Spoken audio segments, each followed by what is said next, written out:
Okay, Kevin, so firstly, welcome to Gibraltar, okay? Thank you. I mean, I know that Malta has a very strong connection to Gibraltar. Yeah. I'm pretty sure that they've already made you aware of this, Yeah. about the connection between Malta and Gibraltar. And, well, how does it feel to actually be in Gibraltar right now? To be honest, I did not know.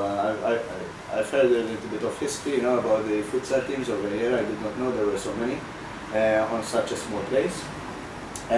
We're looking forward to tomorrow's game and for Saturday's game. I know it's a new sport in Gibraltar. It's not an old sport in Malta as well because the national team only started about 8 years ago.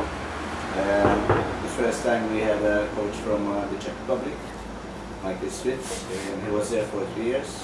He was also a player for the Czech Republic. Then we got Vic Hermans, who was very, very good player, who also played the first World Cup against Brazil. He was from Holland. Oh. And he was there for 3 years as well. And after Vic Hermans left, they gave the national team to me.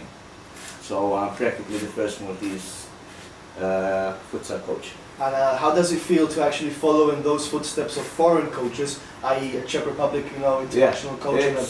It's very difficult. It's very difficult because they were two very, very experienced coaches. Like Vic Hermans had about 30 years coaching experience, and this was my 5th year. I mean, not with the national team. I used to coach local clubs, so it was difficult. But I've had a lot of help with the players. Right. And obviously, it must feel like passionate about futsal, especially coming from your side to be the first Maltese, coach, national coach for your own country.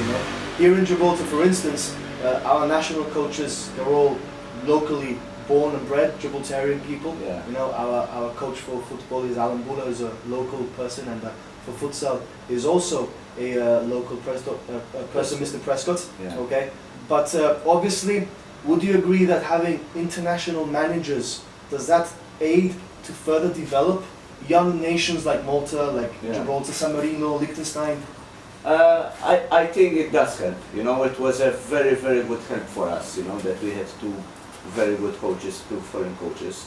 The thing is that then when you have a local person, he knows the players more. We are amateurs like you, so I know that when we go to train, the players are coming from a long day at work, and I understand that. It's our culture, But when you have a foreign coach who is a professional, who coaches professional, they tend not to understand that, So it does help with the connection with the players. It helps me more. Right. And obviously, did you learn new techniques and new ways of dealing with as you mentioned, amateur players whilst being alongside with the Dutch coach, or did you already know most of them already, and you knew who to pick and what they did? 8 years ago, when the first coach came, we knew nothing about futsal. We used to play what we call five-a-side. Same as Gibraltar. Yeah. Same as Gibraltar. But and then we started learning, And I used to go and follow the lessons of as well with my kids. I used to go and watch his training sessions, and you do learn a lot, because these people they have a experience, and for us it was something new, So yes, it's important that we start with something, like this experience. Okay, fantastic. And well, you mentioned that your players, they're all amateurs. Yeah. Do you have any professional players in your ranks, or they're just simply all of them, like the Gibraltarians when they're all amateurs? In the league we have some professional players, but they're all foreign. Right. But we're talking about very limited players, maybe 3, 4. Right. But all the players with the national team, they're all amateurs. Amateur players, okay. And to be honest with you, how do you think playing away from home in what's surely going to be not a hostile environment, because most of us Gibraltarians, and we must admit it, guys, most of us Gibraltarians, we all have some sort of connection to Malta. Yeah. For instance, you already know, I told you before that my parentage, or my mum's part, is Butijic, and it's a Maltese, descendant. So how do you think the fans would actually react to seeing the first international friendly here in Gibraltar? Right. for example, how would you react? Well, I mean, you're Maltese. Will you support Malta or Gibraltar? well, to be honest with you, I'm going to be honest in that sense. I'm going to support my local nation, which is Gibraltar. Although I'm sure that my great-grandfather will be very unhappy with that. But you know, obviously, you know, although we have similar colours, red and white. Yeah. But you know, I will be going with the Gib squad this time on. Maybe you can change my mind and decide that it's about Malta. But coming back to the talk about you know, futsal and Malta. Your players, your squad.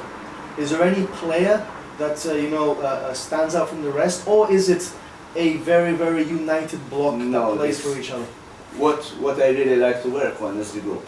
I really like to work on the group. I think when you have a team that don't play for each other, I think that is you're missing something. Right. So for me, the most important before tactics is playing for each other as a group, as one team. You know, before they share their wear. So it's a team effort. It's not, you know, it's those 5 players out that play, but they have to play as a team. Exactly. So no individualistic players in your group, right? No, I would not say that. No. Fantastic. I think everyone, you know, has to play for each other, and they have to play as a team. Fantastic. That's absolutely great. I mean, that is, at the end of the day, futsal, like football, is a team game, isn't it? Now, changing the subject a little bit, talking about Gibraltar as such, as a place. Have you managed to get any you know, sightseeing of Gibraltar so far? For the time being, no. We've been here 2 days. We've had a long journey to get here. Right. We've trained all day yesterday, and tomorrow we have to prepare for the game. So in the morning we'll do the talk, and in the evening we'll play the game. Maybe we'll try. We have I think we have a tour on Friday for 2 hours. Friday from 2 to 4, I believe. 2 to 4. I'm going to join the tour. I'm going to be helping you guys around. Now, just a final question, okay? Just you know, to clarify something. The actual stadium, the sports hall. Is it to your convenience? Is it a place where, for instance, Malta international teams would play, or do you think that maybe possibly, you know, Gibraltar futsal needs to find itself in new area? I mean, I know that the changing rooms are rather small. The changing rooms are very small, you know. But apart from that, is the stadium? This stadium is fine. It's something new for us because we don't play on that kind of service. Right. Which for us it's a bit difficult and a bit different for us because the ball is faster here than what we're normally used to. But it's something that we normally find when we go abroad. Right. It's most of the surfaces abroad are the same as over here. And just for the knowledge of those that are watching us, okay, what type of surface is in Malta, and why is it different to the one in Gibraltar? Because this is like one catch. You know, it's when the ball it runs faster on it. Ours we play like on it's like synthetic rubber. Right, synthetic rubber. Yeah. And that goes obviously slower. Yeah, the ball is slower.